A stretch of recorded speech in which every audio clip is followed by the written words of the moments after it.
Rencontre majeure pour le territoire entre la collectivité territoriale et la communauté d'agglomération, ce pour la gestion du transport au nord. Avant la mise en place de l'autorité unique dans l'île, l'heure est à la concertation.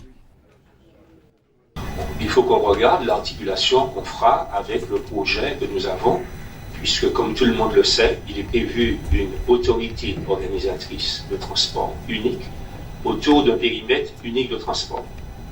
Et cette autorité organisatrice unique, elle sera mise en place si nous continuons nos travaux avec la même vitesse d'ici la fin de l'année.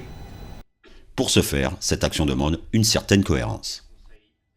Oui, cohérence entre le projet porté par Cap Nord et la volonté de la collectivité territoriale de Martinique de mettre une organisation unique pour les transports. Cette organisation passe par la concertation. Et nous sommes venus aujourd'hui pour discuter avec les élus de Cap Nord de ce projet et faire en sorte que le bug qu'on a eu, par exemple, sur la ligne 4 de la délégation de services publics entre Fort-de-France et Caisse-Pilote ne se renouvelle pas. Parce qu'on n'avait pas organisé la concertation, ni le maire n'était informé, les taxicos qui seront impactés par l'activité maritime, eux non plus, n'étaient pas associés.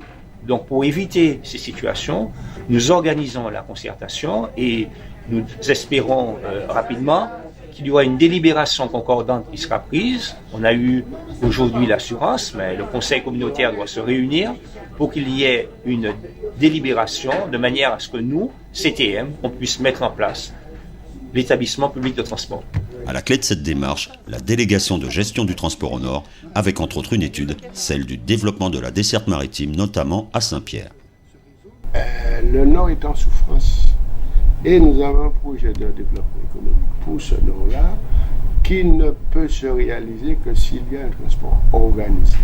Alors je dis, M. Boutré, conseil exécutif, nous a rassuré dans la mesure où il nous a dit de poursuivre notre travail, le travail que nous avons commencé, et de faire voter le plus rapidement possible la délibération concordante, ce qui sera pour nous local, ce qui va marquer le premier pas.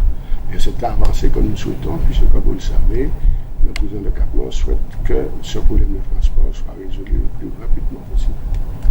Une attente des élus de Cap Nord et peut-être une solution quant à cette problématique récurrente du territoire. Un premier cap franchi donc pour un transport organisé au nord de l'île.